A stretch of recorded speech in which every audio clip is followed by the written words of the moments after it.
Hello everyone, I'm going to show you guys one of the silliest guns I ever bought. Okay, this is the Raging Judge Magnum. Okay, I've done a number of videos going back years. I probably bought this like sometime around 2010. I mean, it's like a complete novelty gun. Okay, I think back then when I got it, it was like $800. Kind of reminds me of the gun from Hellboy, because it's just so ridiculously large. So the cool thing about this gun is it shoots a 45 caliber. Okay, so it will shoot 45 long Colt, 454 Casull, right, which is pretty hot load, and it will also shoot 410 shotgun shells. Okay, so within the 410 shotgun shells, it will shoot. I think it goes up to 3-inch. It will shoot anything. So you can shoot like bird shot, bug shot, or 410 slugs. Let me get some of the ammo.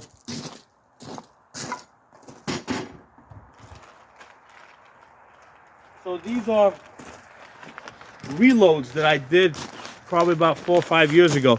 So the nice thing about either 454 Casull, 45 long Colt, 460, okay, they use a 45 ACP bullet, so they're really easy to reload. So once you buy a couple of these 454 cases and you hold on to them, you can basically just buy cheaper 45 ACP bullets, and you can reload. And this is like one of the few times that I think that it's like really economical to reload, right? Because normally if you're trying to reload like 9mm or 40 calibers or 45 ACP or 223, it's just not economical. It's just not worth my time. But with this stuff, it's actually worth reloading. Okay, let me put this down.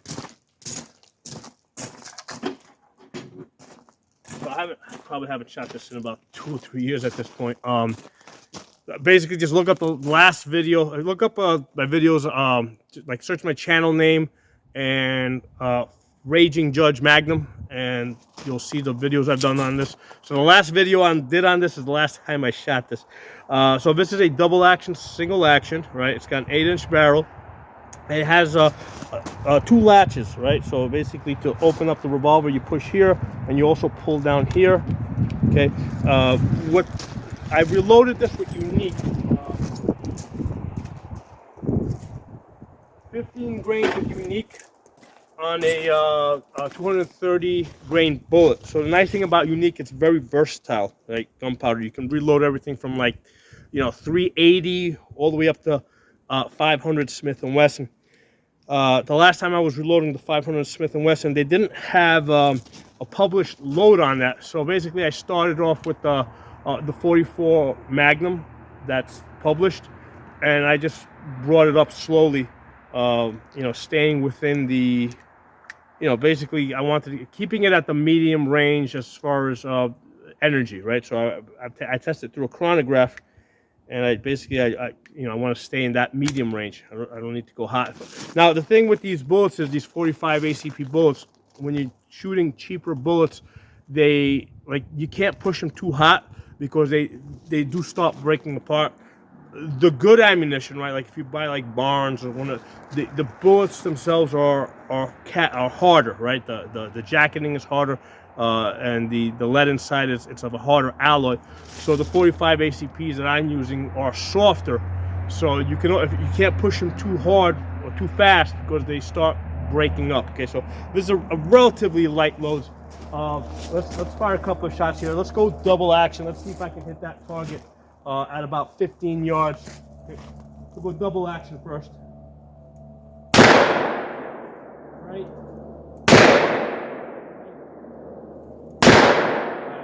Let's go for single action. It's got a very long, hard trigger pull. Let's go single action, see if I can get it hit. Go to a smaller target. All right, let's go back to double action. Let's see if I can pull this trigger straight back. Yeah, it's such a long, hard trigger pull that as you pull the trigger, do I have anything left in here? I think I fired all 6. Yeah, So, first of all, I mean, with just 6 shots, my finger's already tired. So as you're pulling this, just a long, hard trigger pull. So in double action mode, it's hard to get it, keep it on target. Like I said, it's a novelty gun. Pull these guys out.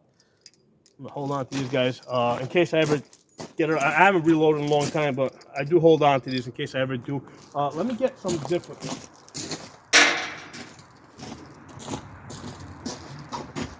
So I was able to find one round of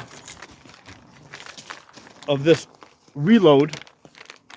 Okay, so again, this is also with the 45 ACP bullet, so it's not going to be that hot. But on this one, instead of using Unique, I used Win 296, which is what you're supposed to use on this. Win 296 is the same gunpowder that's used that was used in the 30 carbine. Okay, so it was meant to be used in the rifle in the 30 carbine. So they use it for these Magnum revolvers. So it's Magnum powder. So again, this is a 230 grain 230 grain bullet.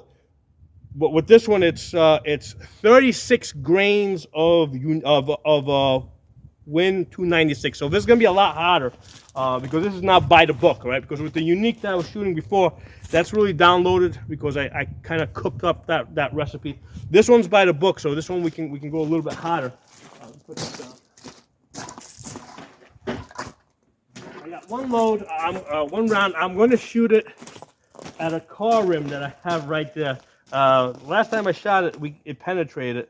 Let's see, which way does this rotate? It rotates counterclockwise. So this one has a counterclockwise rotation. All right, so I'm going to shoot this single action into that rim.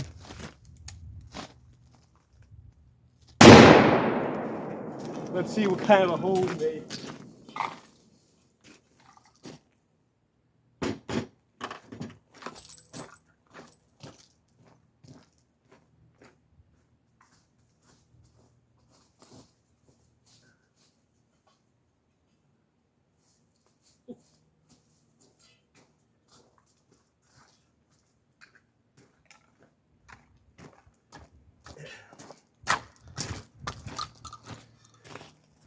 So went right through the rim here, right? Because now it's doubled up over here where it overlaps. So it went through the first layer of rim. Here you go. And then it stopped on the second layer. So it penetrated the first one, but then it stopped on that second one. But it came clear through the first one.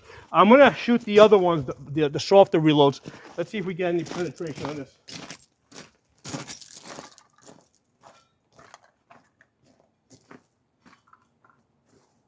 Put it here so it don't roll.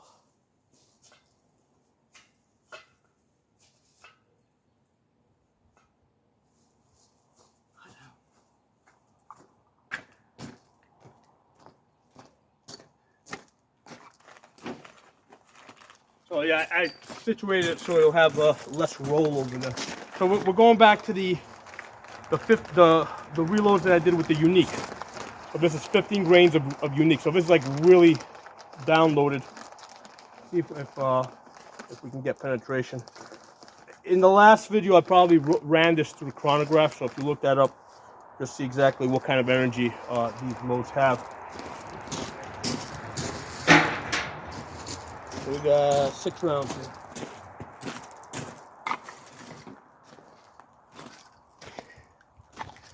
I'm going to shoot this single action at that rim because I want to get hits. I don't want to mess with this double action, like this super heavy double action trigger. And the thing is, it's not just the trigger spring and the hammer spring that you're fighting against, but because this is such a large, heavy cylinder, it's a lot of mass that you're rotating, so that adds to the to the hard pull. I can see it's moving less. All right, I got shot 3 rounds. I got 3 rounds still in here.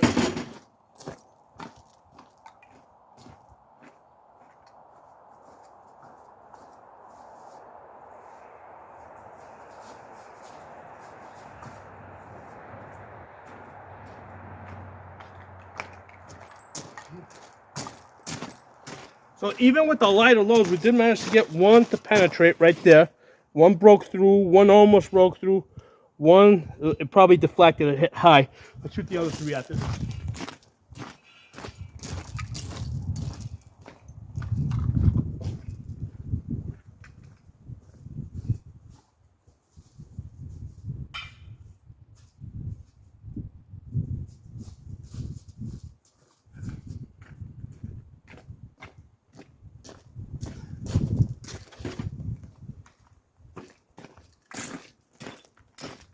All right, we're gonna shoot three more at that rim.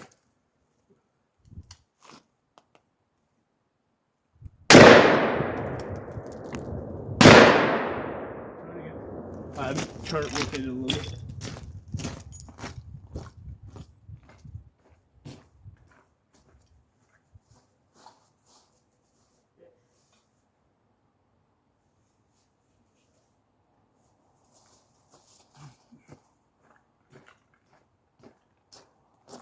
I'm impacting a little bit low, so they're kind of deflecting down a little bit.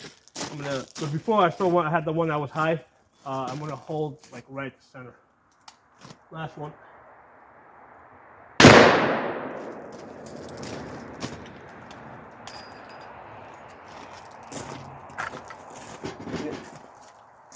Yeah, Unique has a very unique smell to it. It's also very dirty gunpowder. You can tell, like if you look at the cases over here, you can see how it puts out like a lot of, like basically just it's just really dirty. It's filthy gunpowder. That's why a lot of people don't. Most reloaders hate it, don't use it. I just use it because it's cheap. Let's just take a look at that rim.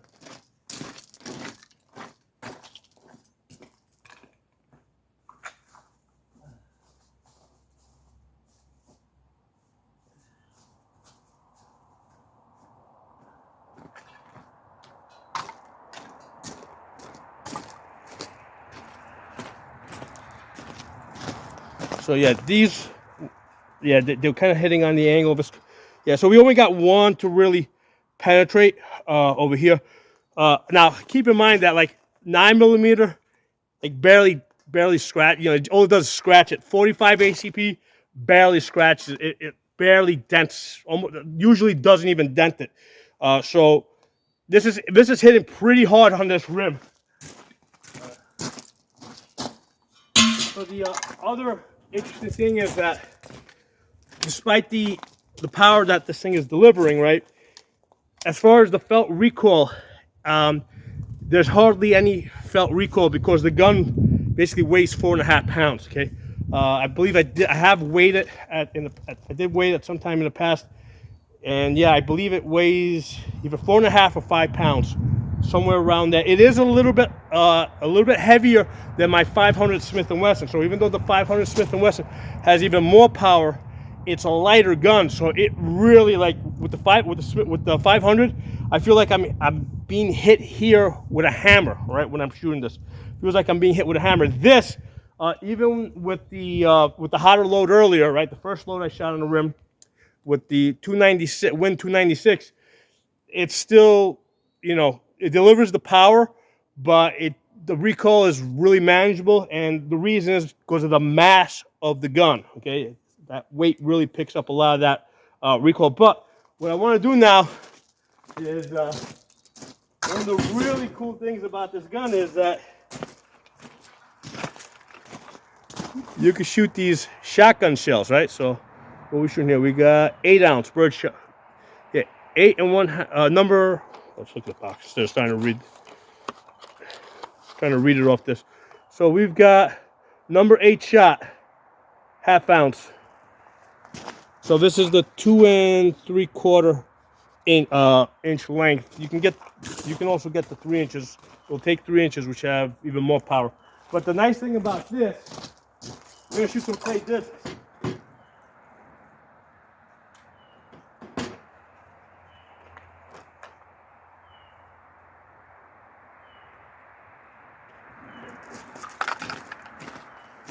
So we're gonna put these guys in here now.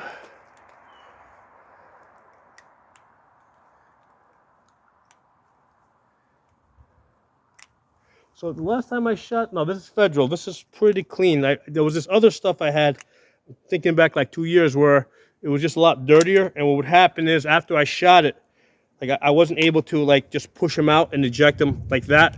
After I shot it, I had to like punch them out with a rod. But the federal is actually pretty clean from what I recall.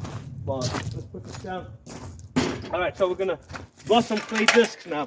So the thing with the clay disc is, because that's an 8-inch barrel, it spreads really fast. So I pretty much have to hit it inside of 15 yards, which is hard because this thing is going out there pretty fast.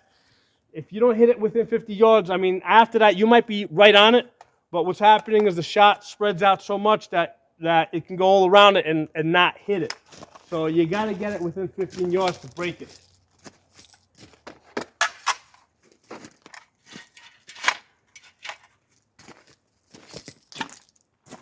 So I am going to shoot this single action because, yeah, I mean, with that hard trigger pull on this, I mean, there's no way I'll be able to get the hit. Let me see if you guys can reposition the camera a little bit. Hold on. All right.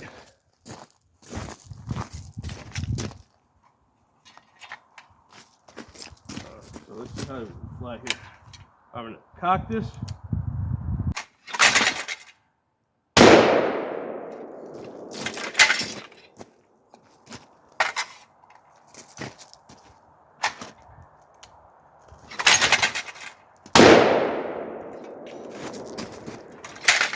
I got it faster.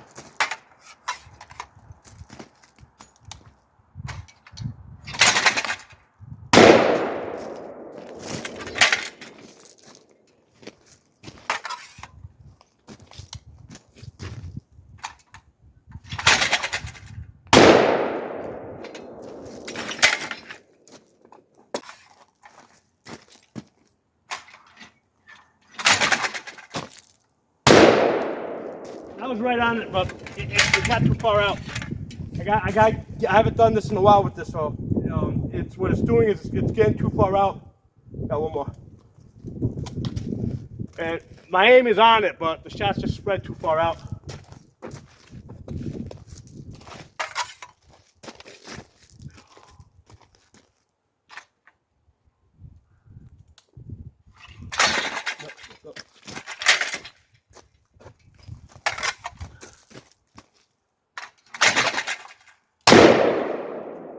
Let me do this. Let me put a cardboard box out there, and we'll see what the pattern is.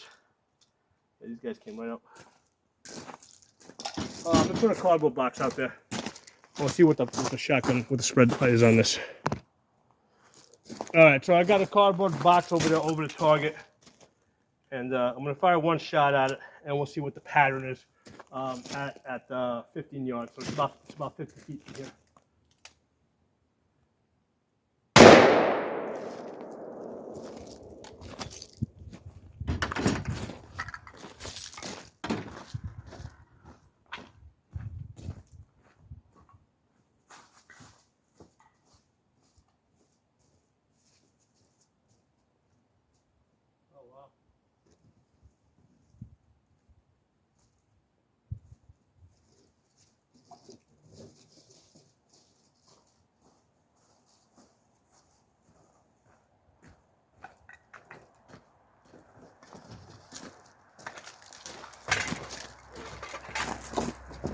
You know what, let me mark this with a marker. Yeah, another marker? Oh, let me get a marker.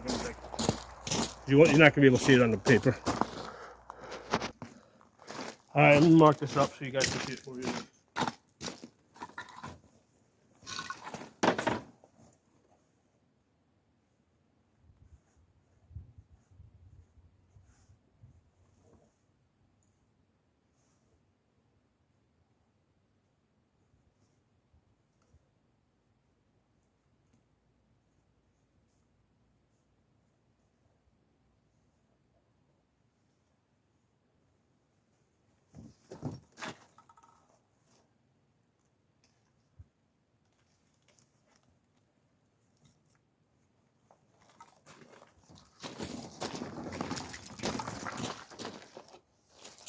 So I I had set this target up at 15 yards, about 50 feet, and basically I was holding right here on this line, right as this was draped on the target, and you can see these circles here are the BBs, right? Tiny little BBs.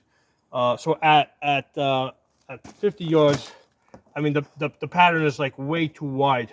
So even when I'm right on it, I mean these BBs are just going all around it. In order for me to hit this, I'd have to get on this like probably within like 5 yards or like within 10 feet or something, in order to be able to hit this, which I think I have managed to do a couple of times. Probably when I'm doing this on a more regular basis. So yeah, because I'm shooting this thing past the 50 yards that you're seeing here. I was shooting this at probably at I was shooting it past the 15 yards. I was probably shooting it twice at 20 yards. So this pattern had spread out even wider. So there's no way I'm gonna hit this. Now I'm using number 8 shot.